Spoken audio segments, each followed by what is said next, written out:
Hello, my friend. Today we are talking about 4 reasons to eat like my grandma for weight loss or weight maintenance. This last weekend, 2 of my adult kids, my husband and I, went swimming in a local lake. It's fall, but it was hot and muggy this weekend. The lake was really a bit cold after the low temps we've had overnight for a while, but it felt so good to get in, to put my head underwater, feel myself cooling down. Us Midwesterners here in the north love our lakes, and we just had to celebrate getting in one last time. I'm curious if there's anything you notice where you are that is a big change going into fall. This fall, we are talking about simple ways for professional midlife women to lose weight or maintain the weight they lost through a weight loss program or medication or whatever. Today, I am proposing that you eat like my grandma for weight loss or weight maintenance. I was a little kid in the 1970s and a teenager in the 80s, probably like a lot of you. I was the oldest grandchild on one side, and we lived near that set of grandparents, so I had a lot of conversations with this grandma. She sometimes talked to me about eating healthy. She made sure to eat lean meats and vegetables. I remember her talking about eating oranges in the winter for vitamin C and fiber. When I think back about her actual cooking, I only remember the holiday meals at their apartment, which were delicious. And I remember a couple of times a year, she would drop off meatloaf at our house, which I just loved, and I still love today. And that dish still makes me think of her. What do you remember about grandparents and food or cooking from childhood? It can be fun to look back and think. So there was this one thing she said many times. She said, "Heather, I stay trim by eating healthy and not snacking. When you grow up, you want to eat your nutritious meals and not snack so you can stay trim and healthy." At that point in time, I was a little kid, so I ate my meals plus an after-school snack, which was usually a peanut butter and jelly sandwich or an apple, depending on how hungry I was. Even now, I look back and think that this is a very good way for a child to eat. So how about grandma's words? It's funny, but the first time I read Dr. Jason Fung's book, The Obesity Code, he talks about 1970s grandmas saying the same thing to their grandkids. I eat my meals and I don't snack to stay trim. I guess it was a thing, not just my grandma.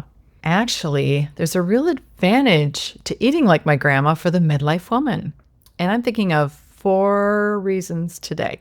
Reason number 1, you easily see if you're eating healthy or not.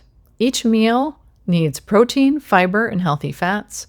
So you look, am I getting a serving of protein at this meal? Tofu, chicken, fish, tempeh, red meat, beans, any of them. You want about the size and thickness of your palm or a little more. As you're putting food on your plate, you think, is this about the size of that square part of my hand and at least as thick? That's how much you need. The great thing about this is you don't have to weigh or measure anything. You just eyeball it and you know you'll have enough. The fiber is another part of the meal. Vegetables or berries at every meal or another fruit. Is that on the plate? And then healthy fats or some fat. Now, if you have red meat or cheese on that plate, you've got fat.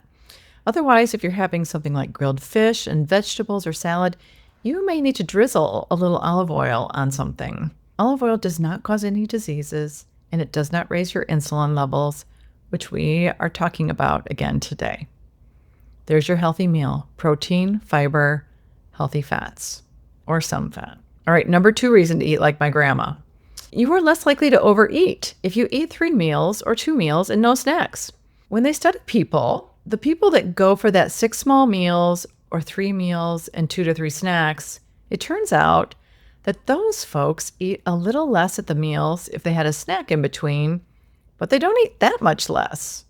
So for the whole day, you will eat more than if you ate a little bigger meal and skipped the snacks. Over the course of a day or 2, this might not matter, but over the course of a year, it can cause weight gain or keep you from maintaining your weight loss that you're hoping to keep. All right, number 3 reason to eat like my grandma. Snack food is generally processed and has unhealthy fats, highly processed flours, and lots of sugar. When people work with me, we get rid of snacks and they come to coach with me so I can help them do this and keep them accountable along the way.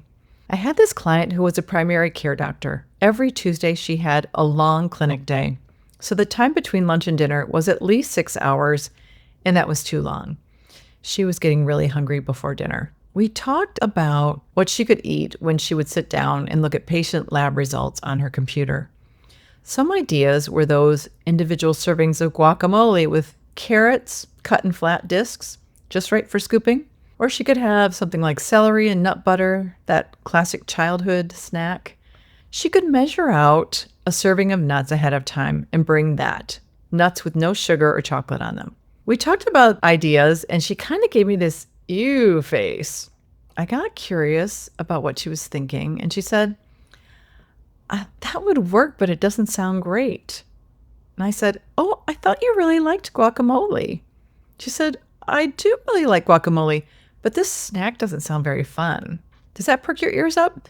When we noticed she needed some food between lunch and dinner to keep her body fueled to finish the workday, her brain went right for fun food, which we know is going to have sugar or be highly processed food. She talked it out a little more, and she noticed that she brought a great lunch that she loved to work, and they always had a delicious dinner at home on Tuesday nights.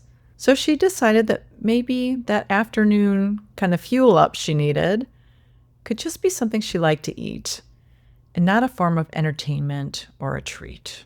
Snack food just often ends up being something that spikes your blood sugar, which spikes your insulin, and your insulin tells your body to store fat.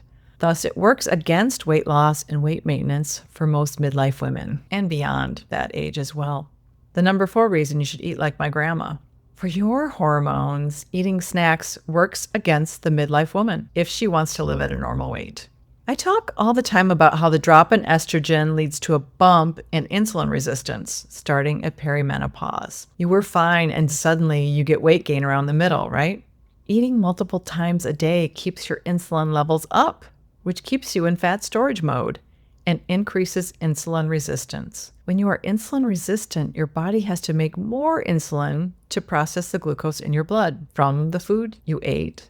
So you have more insulin around, telling your body to store fat. So this is what you want your body to do.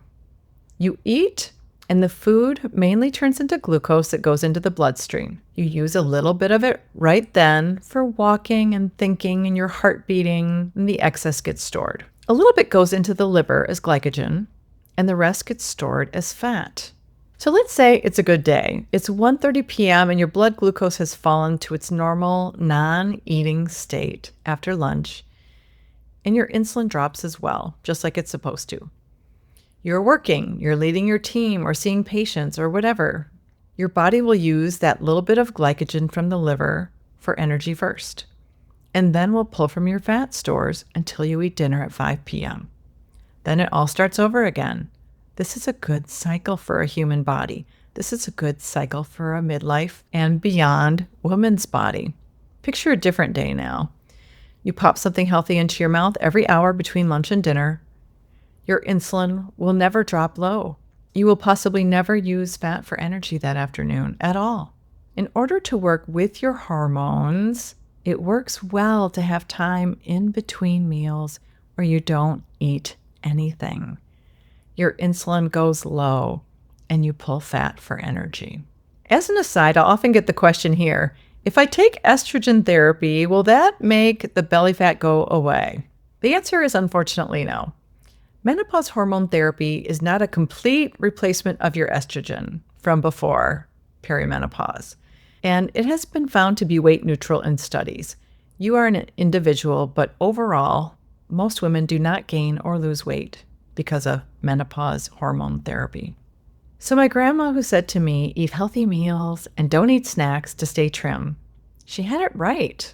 To recap, number 1, you can easily see if you're getting enough protein, fiber, especially vegetables and berries, and healthy fats, because you only have to look at 2 to 3 meals. You look at each meal at a time and see if you are getting all the things you need. Number 2, you don't overeat for the day. When we eat 6 small meals or meals with snacks in between, we eat more than we do with just 3 meals. Number 3, it keeps you away from processed and sugary snacks. When we think snacks, our brain just thinks a treat. Number 4, This system works with your hormones. You want your insulin to have time to drop low between meals and after dinner, so you can use glycogen and fat for energy. Your body was made to cycle this way. This is how you lose weight, and this is how you can keep it off.